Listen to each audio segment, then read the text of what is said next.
DJ Event Planner will change the way you manage and run your business. Streamline all of your procedures and software into one easy-to-manage system. DJ Event Planner, the ultimate online planning tool.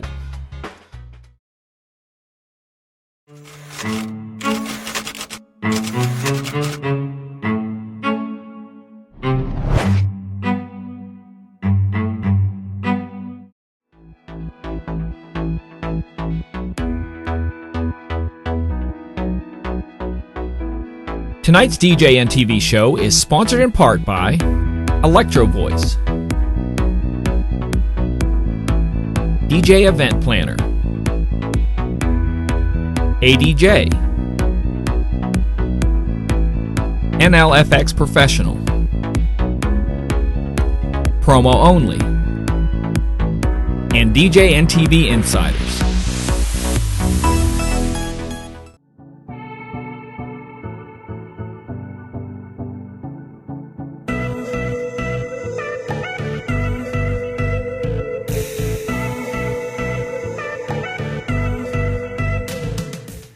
Good evening and welcome everyone to the Tuesday night where we talk about all sorts of fun things. That's right, fun things. Yes, fun things. And we try not to insult too many people, but if we do, hey, like we care.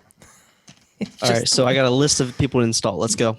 Okay, we're going to start alphabetically tonight. Ready? Okay, DJ Brandon. You know what? He's probably just too busy to even watch any of the shows anymore. Gosh, that guy's been just, what did he say? He's got like 7,000 gigs in 42 days or something like that. Oh, unbelievable. Unbelievable. It must be nice to be young and pretty because, you know, when I was young and pretty, I bet I did that too. Just saying. So anyway, my guest tonight is Rick Webb. Good evening, Rick. Good evening, John. It is a great evening here in North Carolina. It is a wonderful evening, and we're going to be talking about some of the struggles with the beginning DJs and what they run into. And what brought the topic up tonight is Rick really wanted to kind of share his story because he has a similar yet unique story in how you got into the DJ business. So kind of bring us up to speed on how you got into becoming a professional mobile DJ. Yes, I will. We can put links eventually here to my videos that actually I have a video that walks through that can go into detail and explain to you where the heck I'm at, where I started, all that details, how I became a DJ and all that fun stuff. But so starting out as a beginner DJ, I got into the craft of wanting to mix music and being announcing and all that fun stuff. But the bigger part of my story was I was not really encouraged or supported that much in a way to become a DJ because DJs don't make money. In quote unquote, what my dad told me when I started off. So I didn't let that stop me though. That's a big thing. And along the way, we're gonna be giving tips, and John will also tangent off on what his story how we tangent off and do things. Yeah, we always tangent off. That's the beauty of these shows. So one thing I had to make sure when I was start off as a DJ to please my dad, which that was big for me because, you know, he's the man. Got to make sure you please him and mom and all that fun stuff when you grow up, when you're young and in high school because you want to drive the car and all that fun stuff. So you got to pay your dues. So starting off, my dad told me basically DJs don't make money. So I needed to schedule out my time so that I could learn how to be a DJ correctly while doing everything else that my parents wanted me to do chores-wise and school and all that stuff so I could stick to my main courses. So that's one big tip is to make sure you schedule out your time wisely as a beginner DJ so that way you don't struggle in trying to find time to learn how to be a DJ, how to improve, watch these videos and stuff like that. That's why they're recorded. You can watch them afterwards as well.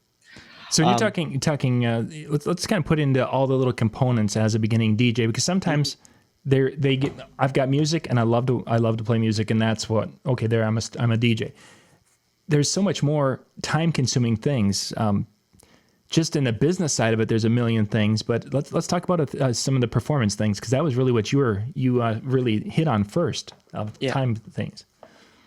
So yeah, I mean, because you have to be able to perform to get your gigs in the first place. So being able to find time around everything else that you have to do as growing up and stuff like that, as in high school, finding time to be able to practice, and not even really like, you don't have to have the controller or anything like that. Download Virtual DJ Home free and play with songs, play with them left and right. What songs sound like they're going to go into each other, and learn that way. Pay attention to what kids your age are listening to. Pay attention to what your parents are listening to in terms of music. So those are beginner skills as a DJ, crowd reading, stuff like that, that you can pick up along the way when you're free time. And also listening to the radio is a huge thing as well. Either you like the music or you don't. It's what's popular. You got to pay attention.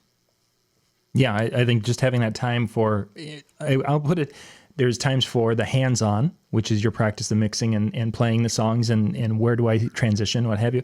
And then there's the time for study, which the study is the listening to, the top stations and different things, whether it's internet radio or what have you. Mm-hmm. And I think that music research, there's so many DJs that I talked to today that are, hey, I love EDM. I want to be an EDM DJ. And we both know how, if you're going to be a one format DJ, how well that works out for you in this world of making money.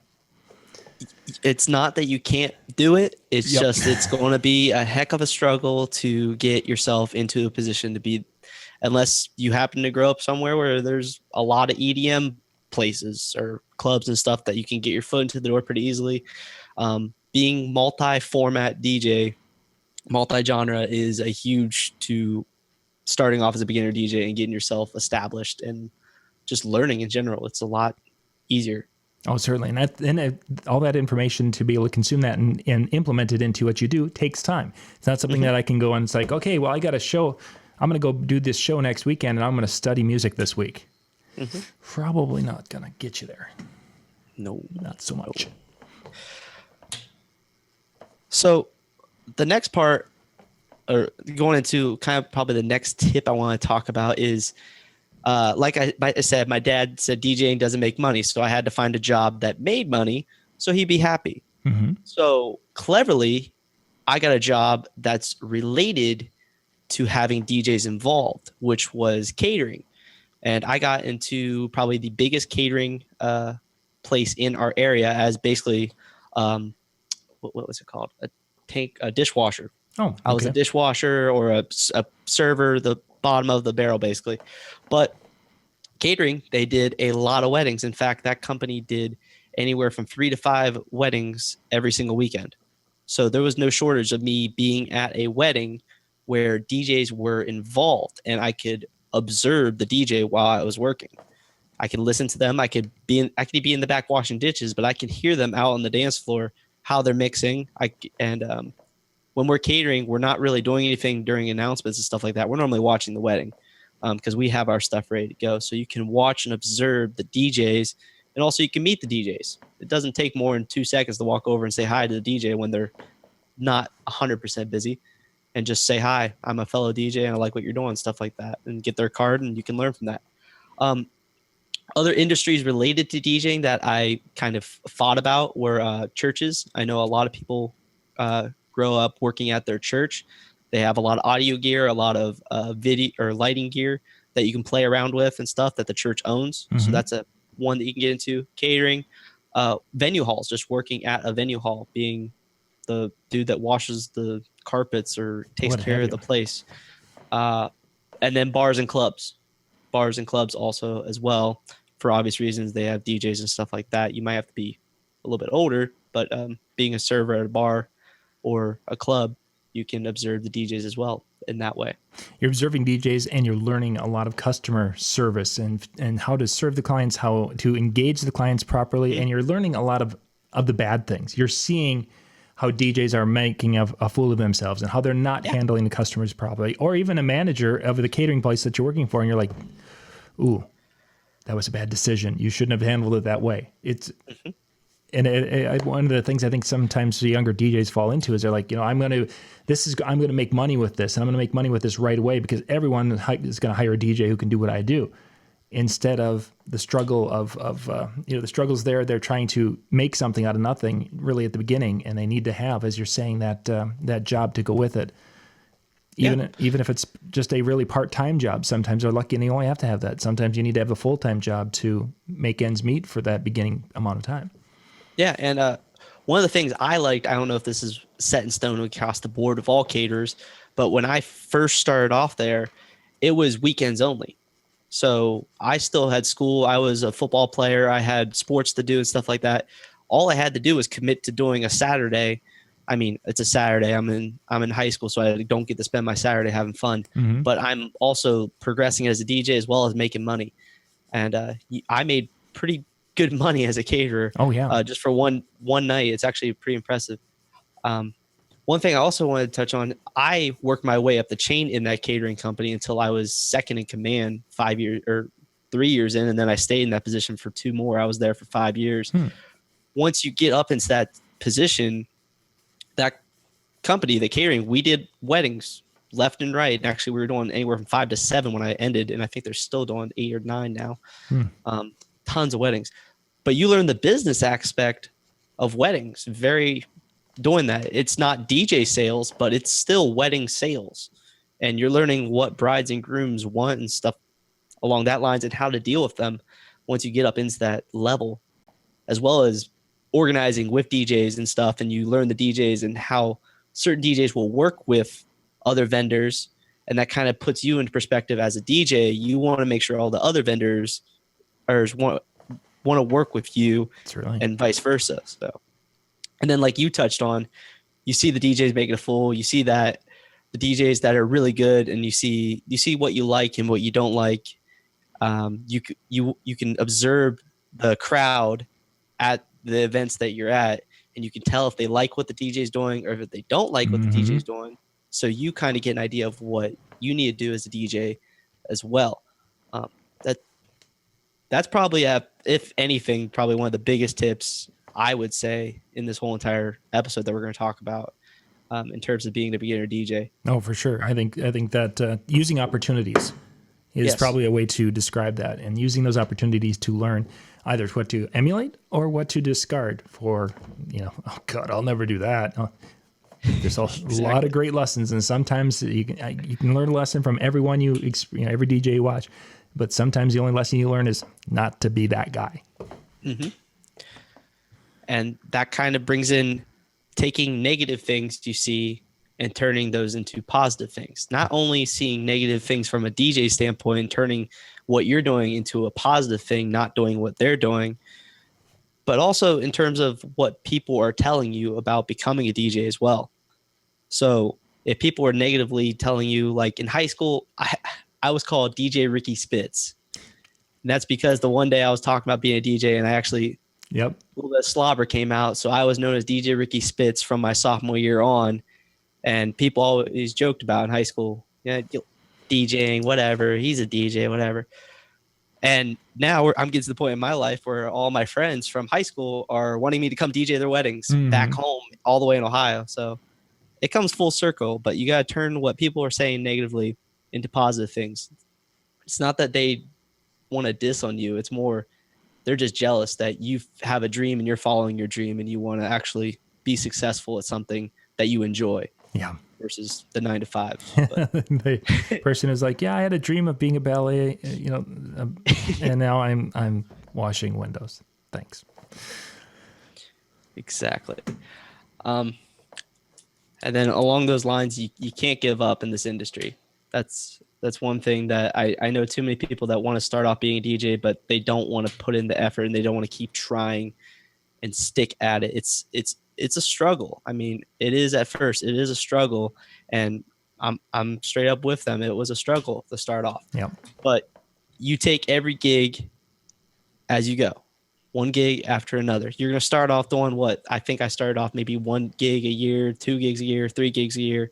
But like I was telling John prior to the show, DJing is an exponential curve as you evolve in the gig. I mean, eventually you'll hit a plateau 5-6 years in, but you'll start off doing your 1 to maybe 3 gigs a year. Maybe that's all you do. Next year, say you do 6. And then the next year, the word gets out. You're gaining traction.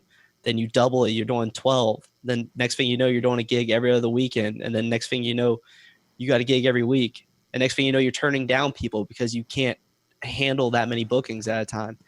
It's literally an exponential curve, and you get to a high place in the DJ industry very quickly if you stick at it and you don't give up. And I think, John, you can contest to that as well. Certainly.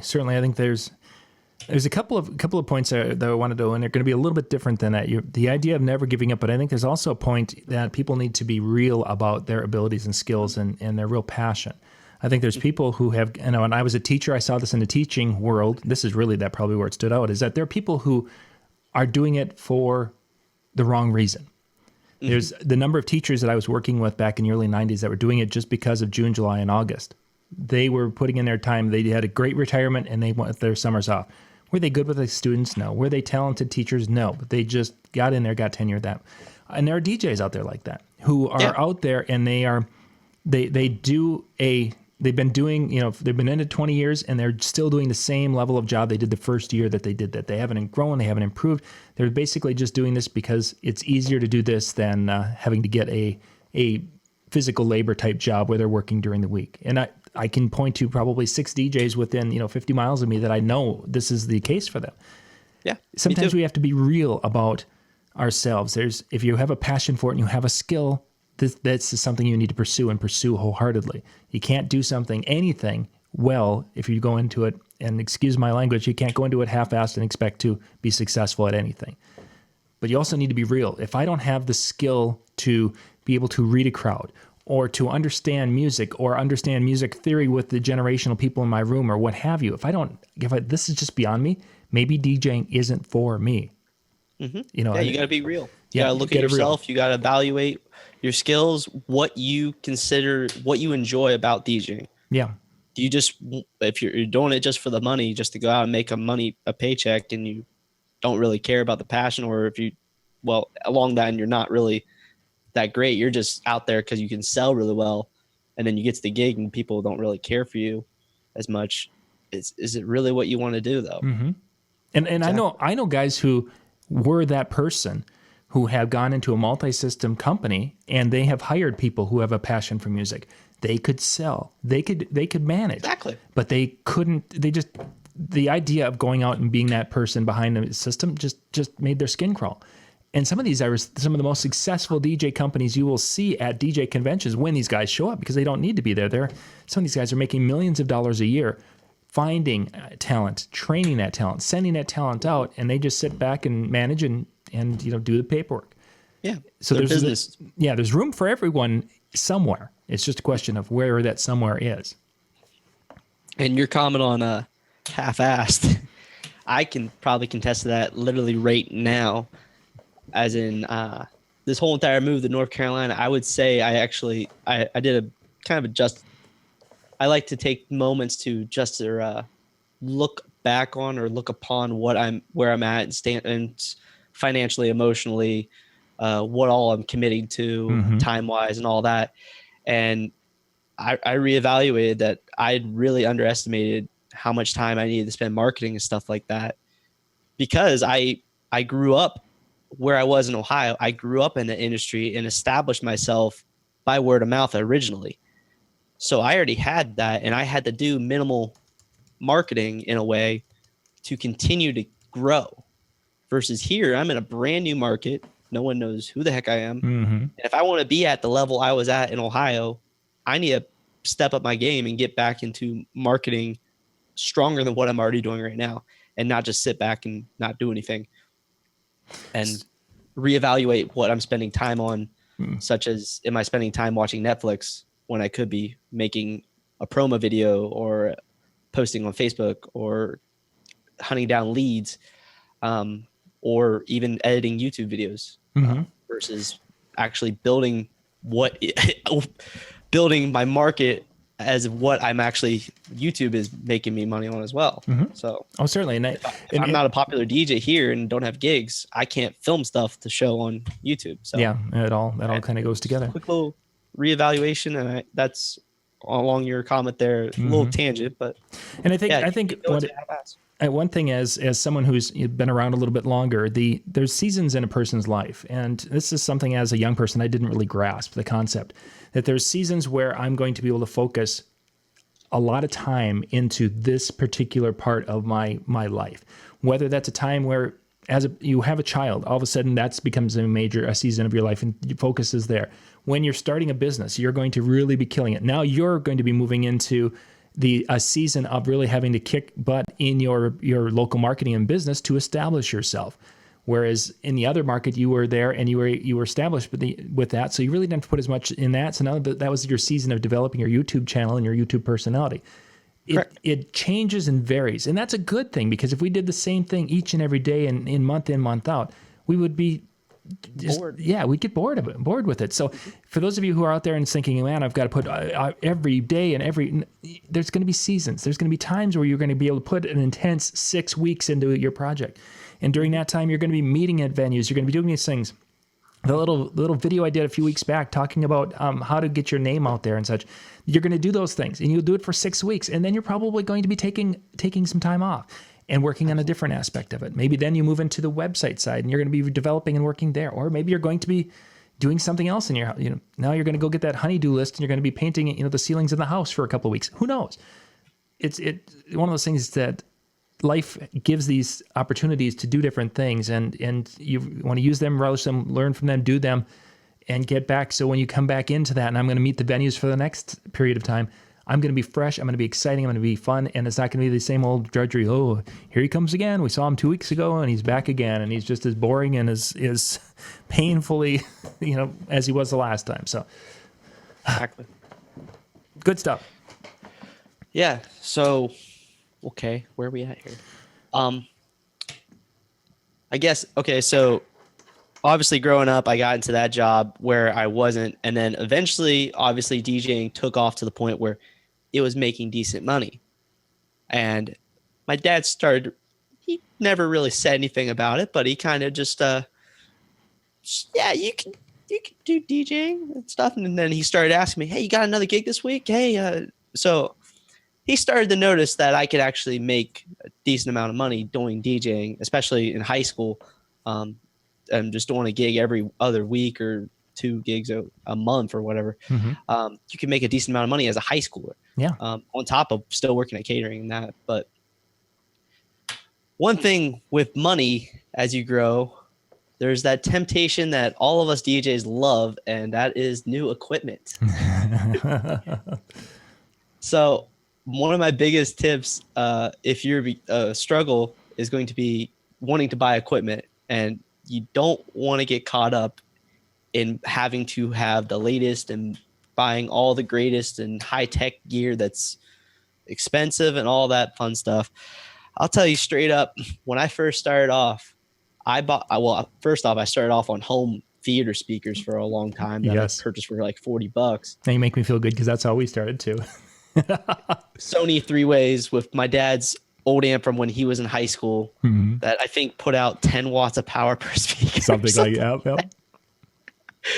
But so doing those first parties and stuff for like a less than, I want to say like $50 for a 13-year-old birthday party and stuff, I saved up, and then I bought Harbinger speakers, which if you guys watch my beginner speaker video or what we talked about, you would know that was probably a bad decision in my mind. But what it was what it was at the knowing now that was a, I don't know.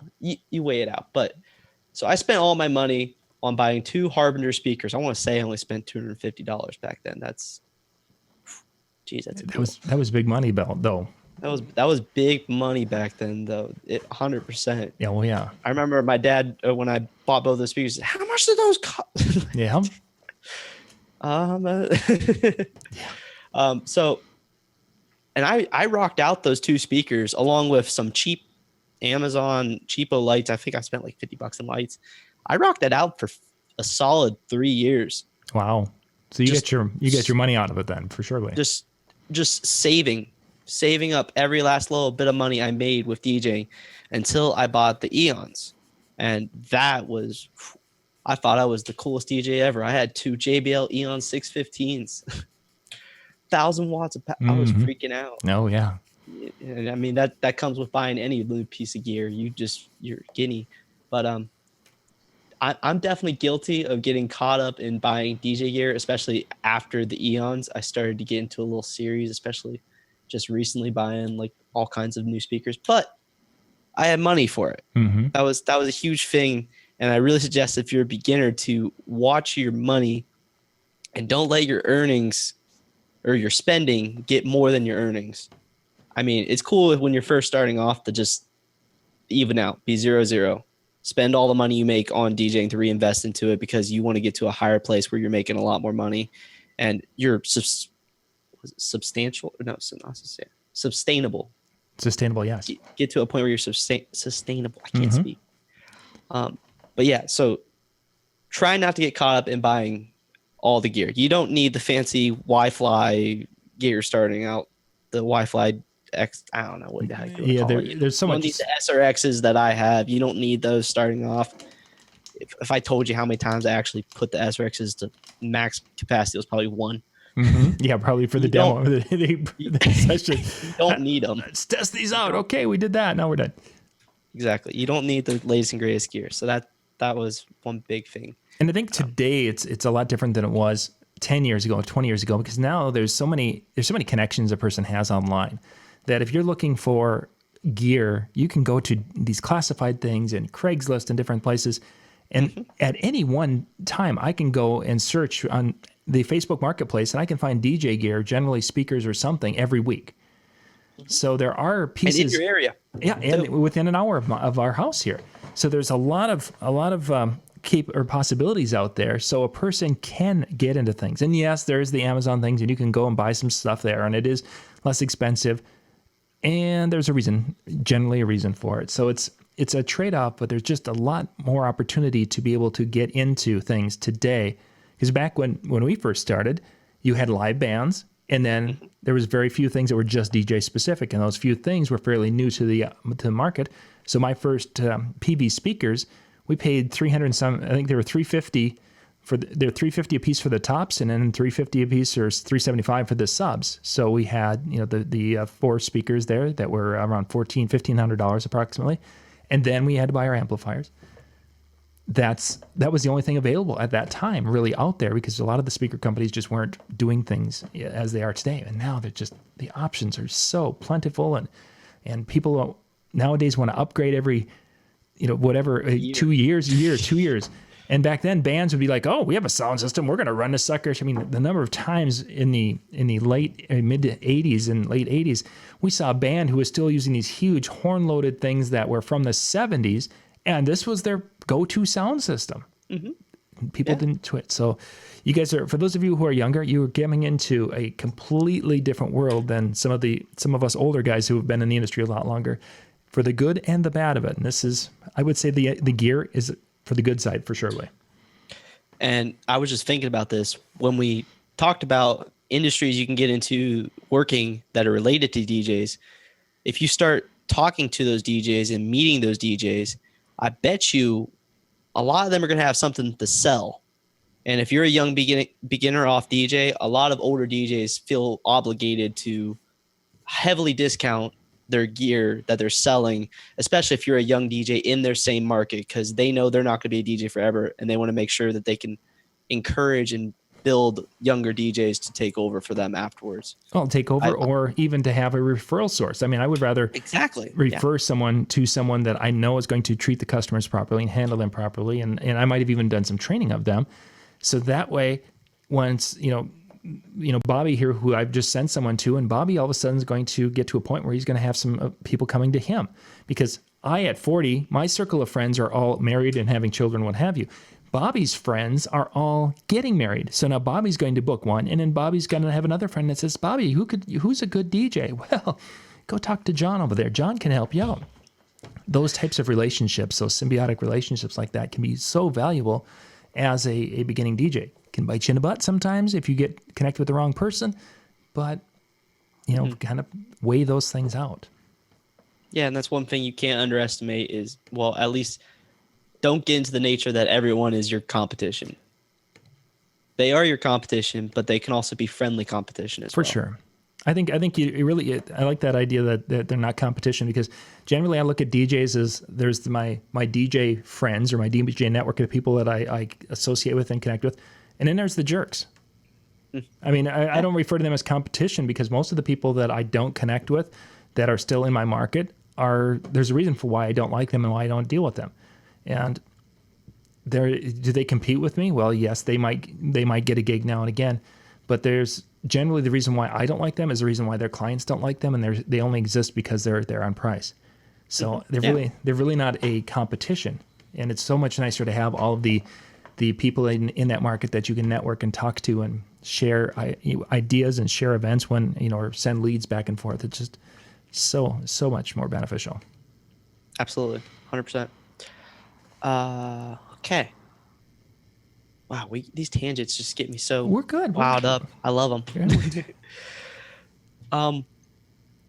One last tip. For all these live casts, I've been trying to keep some sort of outline for these videos so me and John don't get too far off track, because we could definitely get, especially if we got into equipment or something, we could get pretty far off track. It'll be down the road. This is kind of off the rails a little bit, maybe. But one tip that I didn't really take advantage of growing up, more or less because I was in high school, so this wasn't really like seen as a cool thing.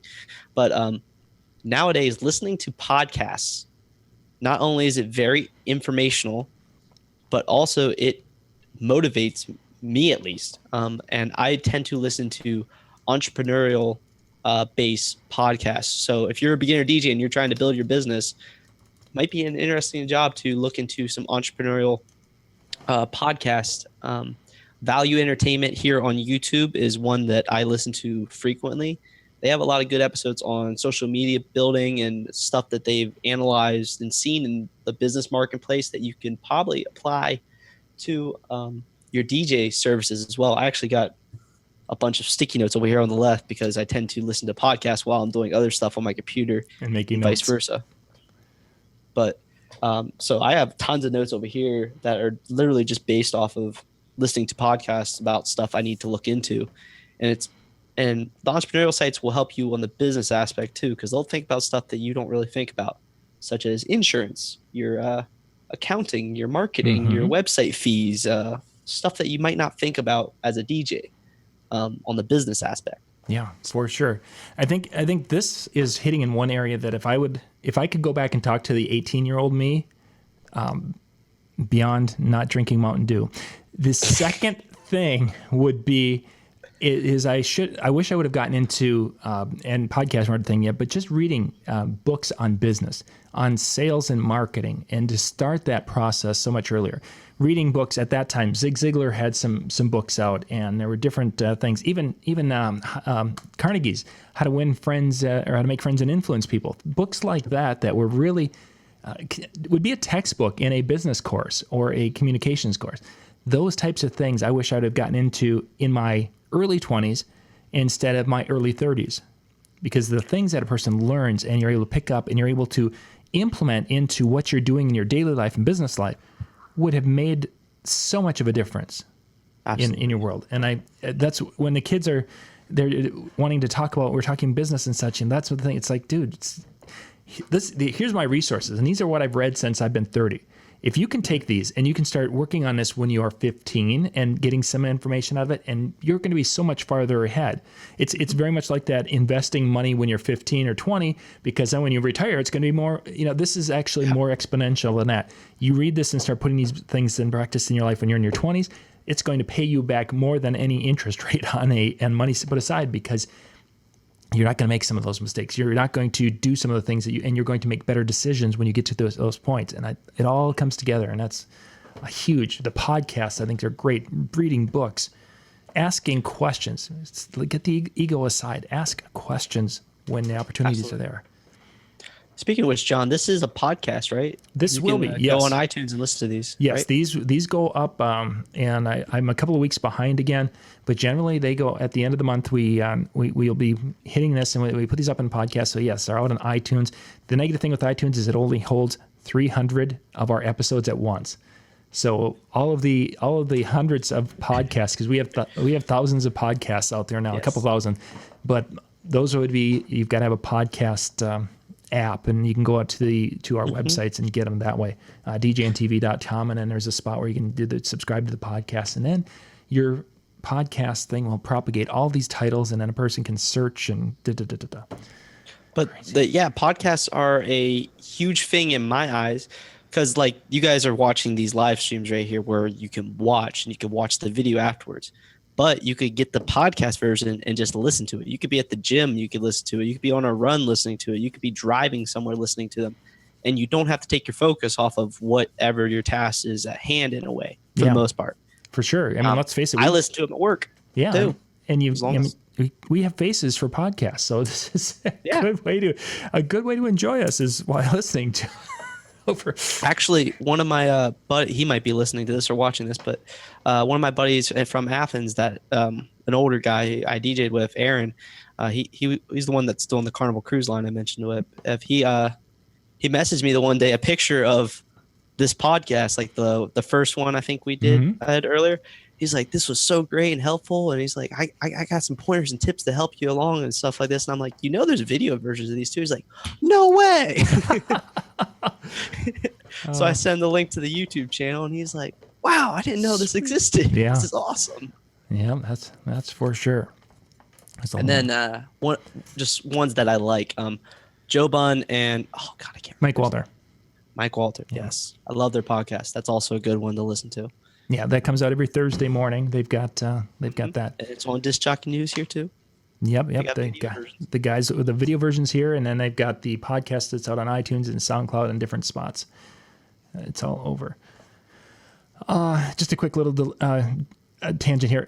Yes, Brian is, for those of you who follow Brian Red, he's actually going to join us on the next show. So I wasn't sure if he's going to be making it. We'll talk more about that later, but yes, Brian is going to be with us on the next show. Who's Brian? Brian Red. You've heard of him. He's that guy who lives in Milwaukee. He does commercials for cheese companies. No. Does he? Oh, actually, no, he got it. He doesn't, but that's a Wisconsin thing. Talk about a wealth of knowledge when you're a beginner DJ to watch growing up. Was Brian is Red. Brian and can't say that enough. Brian and Jonathan, when they started, they were the ones who really started doing a lot of this stuff, and it's it was incredible. I can thank the first probably 4 years of my career success to Brian's videos. Mm-hmm. Yeah, I couldn't get enough of his gig logs back in the day. Gig logs, yep, that was what he was doing. Just watching the songs he was playing, they were 3-second clips, but whoa, that song really worked. Yeah. Let me try that song at my next wedding. Yeah, we end up taking a lot of notes from some of those videos. It's like, wow, I've done but I never thought about that song at a wedding. I need to. So I'm trying to think here. What that's. Well, I wanted to talk about one of the struggle areas back when we first started out, because there's a few areas in which we struggled. Obviously, the marketing was different. Today's marketing, and I'll go through what we did, and then we'll compare and contrast a little bit with what kind of marketing you would be, because as you're looking at that market, what you'll do. When we first started, our method of marketing was to print out flyers. And what we would do, because we didn't have the music libraries are really what separated DJs at the time.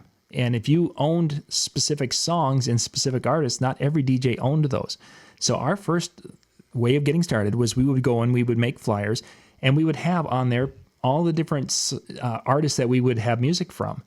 And these flyers or posters worked really well. We would put these in the different bars and different things, and people would be like, "Oh wow, I like Bob Seger, and I like Prince, and I like the Oak Ridge Boys," and people would call just because of that.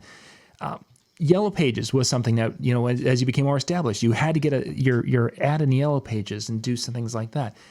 The business cards were kind of a thing, but it was more of at the time, just to hand them a flyer, that printed poster.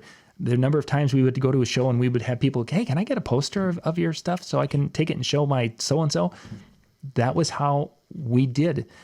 Meeting with venues, whatever. Those things just weren't on a radar. If it was basically the posters on the wall and Yellow Pages were what drove business from the 80s into the early 90s for surely. And now comparing today, what kind of areas with the marketing would you? You might need to brush up on what a Yellow Page is for some of the viewing audience. Yeah, Yellow Pages were printed phone books. I wonder if I have one here. I definitely don't have one. Yeah, I might. Hang on a sec. It should be good. No, I don't have one. Lori has them all. But yeah, this was back when people had landlines and the phones that were on the wall, and you have to go do a round thing. They would go and put everybody's phone number in this nice little book, and that book was printed. And then there was the white pages, which were the residential listings, and in the bold, and those were the businesses. And then in the yellow pages were all the business numbers. You had to pay more for your business number, and it would show up there. So you'd want to have. We had at one time we had a business number locally, and we had business numbers in different major communities because then we had a local number in those communities. Woo! Then we were in the yellow pages for free, and then we didn't have to take out the expensive box ads, but. At one time, we were paying over $1,000 a month just in yellow page ads around the state of Minnesota, throughout the central part of the state. And it was just a little box ad like you'd see in a newspaper or something. Newspapers, by the way, are those things that are folded up and they're delivered on your doorstep on Sundays. So, okay, yellow page. Okay, so in terms of me, when I started out, Facebook was the biggest one, and that's back when my generation actually was on Facebook. Like we actually like posted, or heavily on Facebook. That doesn't happen anymore. Not so much anymore. But kind of weird how that worked out. But so having a Facebook page, like when Facebook released pages, that was huge. That was huge. It was like a website for free. And people were they would engage, and it was being shown to everybody. It was like, wow, this is awesome. I would post, hey, I'm doing a gig here, and I would have like 4 or 5 people. Awesome, cool. Oh, good luck, have fun. And oh, I need a gig for this. And it used to be a great time. So Facebook was a lot more heavily marketing, or easy to market with back in the day, especially when there wasn't as many users and your friend group was actually your friend group, versus now it's like everyone in the world.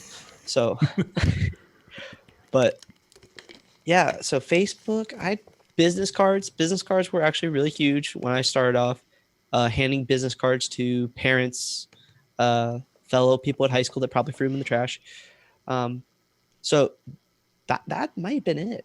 I don't think I did flyers. That I had to develop flyers and to hand flyers out to venues and stuff like that, but definitely didn't take out any ads in the yellow pages because my number was on Facebook. And I think now, as someone who's getting started, they're going to be utilizing, as you mentioned, Facebook. You're going to use it in a different way, though. Obviously, you're going to have to have the page. And you're still going to be having to post content and different things. But today, the game is tagging on Facebook. Today, the game is tagging. Yeah. It's all about tagging on that. And also, now I have to be on Instagram. And I have to be doing things on Instagram and tagging and engaging people. And the social media means that when people are commenting, I need to be there and do these. So it's a much more engaged when it first started on Facebook. And you could throw something out there and everybody just clamored to it because Facebook was trying to get us hooked on the addiction of reaching our fans or followers. And those buggers. But nowadays, both for you and me, there are endless tools in a way to market yourself that you can literally choose what you want to do, what tools you want to utilize to use your marketing. You might find some tools don't work and some do work. Sure. Google businesses, setting up an official Google business as on Google sites so that if someone just Googles you, your business pops up because it's on Google Maps and you're in that area close to where their location is because Google knows where the heck you are and what you're searching and all that. So that Pinterest, I'm still trying to figure out how you would utilize Pinterest. Someone might have already figured it out there. But if we would have a different approach and we were creating more of maybe into the flowers or something, or photography or something, I think it would be much more. DJs are utilizing it, but they're not. Many of the companies that are successful with it are utilizing it with a side, that they have a videography or photography aspect to there, or they're doing decor lighting or things such as that. And we're just a bunch of guys who like to go out there and go unch all night long, and it's tough to put uncha into picture. Mm-hmm. I could try. Free events, those were huge for me. I'm pretty sure for you as well. Oh yes. Doing as much as you hate doing it for free. Doing free events, especially if it's for like charity or something, you don't feel bad about that, obviously. But doing free charity events and stuff like that, it's free marketing. Mm-hmm. And you can't, especially when you're doing a charity event for a couple hundred, maybe 1,000 people, and it's free marketing. You're there, show what you got, and you'll get some bookings off of it, maybe, but you'll at least hand out some business cards. Yeah. So there certainly is, there still is some value to that. but it's one of those things that in today's day, because we'll go back to when we started in the 80s in the mobile DJ world, music was a separating factor. It was a barrier to get in. Music was your barrier, the entry. People had money to buy speakers. They could buy speakers. You couldn't buy the music. You couldn't find the music. So that barrier to entry meant that if I did one free gig, my exposure was a lot higher because there just weren't as many DJs who could go and do what I just did.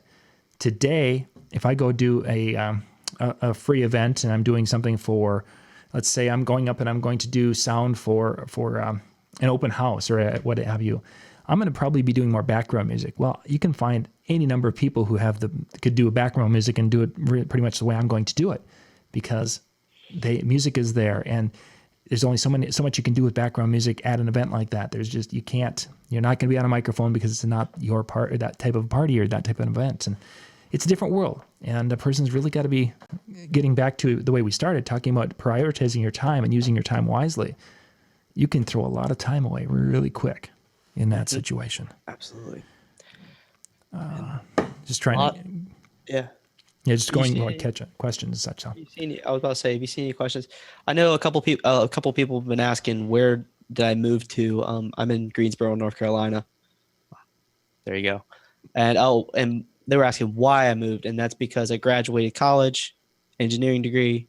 My full-time job in engineering is here, which is really making me reevaluate how much free time I have. Mm-hmm. Oh, certainly it does. It does, and it's especially when I need to get to bed in probably the next hour. Yeah, you've got that balance. To wake up at 5 o'clock in the morning. Yep, and then come Saturday, it's like, oh man, and then you're so used to those day schedules, and it's like, okay, I'm awake. It's 5 o'clock in the morning. No, I got a show tonight.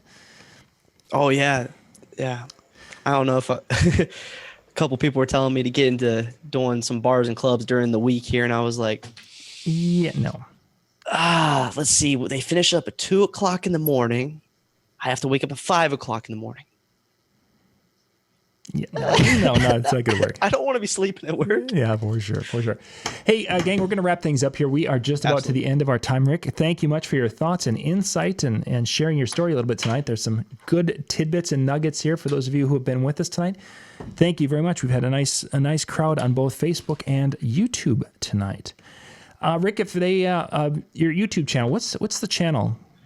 If they want to go do that, they just go out and search for you. Yeah, just literally go and Google and search DJ Rick Webb. Okay. Yeah. DJ Rick Webb. You can even misspell my last name and put 2 B's. It'll come up. But on my channel, there's a video 2 years back, I want to say, that was how I became a professional DJ. It's definitely dated compared to where I'm at now. But if you watch that video, it'll give you a lot more details on how I got into DJing, like how I actually thought DJing might be a thing I want to do. Mm-hmm. And then my 2017 wrap-up video should take you from that video to current time in a way to explain my process and where I've gone and how I've grown. Nice. I guess. But overall, my biggest tip for you guys, get work in an industry. If you are starting out and you need something to make money, find an industry that's related to DJing and don't give up. Keep working at it, keep strong, and always be learning and always be asking questions. Always be learning, though. Yeah. That's the biggest thing. That is definitely a big thing. Good words to end with. Thank you guys once again. We'll be back in about 10 minutes. The link for this show, if you go to my Facebook, facebook.com/JohnYoungMN, that's where the link will be, because we're going to be doing just a hangout, and then we're going to pop up the YouTube player in a little bit. So that'll be in just a few minutes. We'll be back at 10 o'clock Eastern. Thanks much.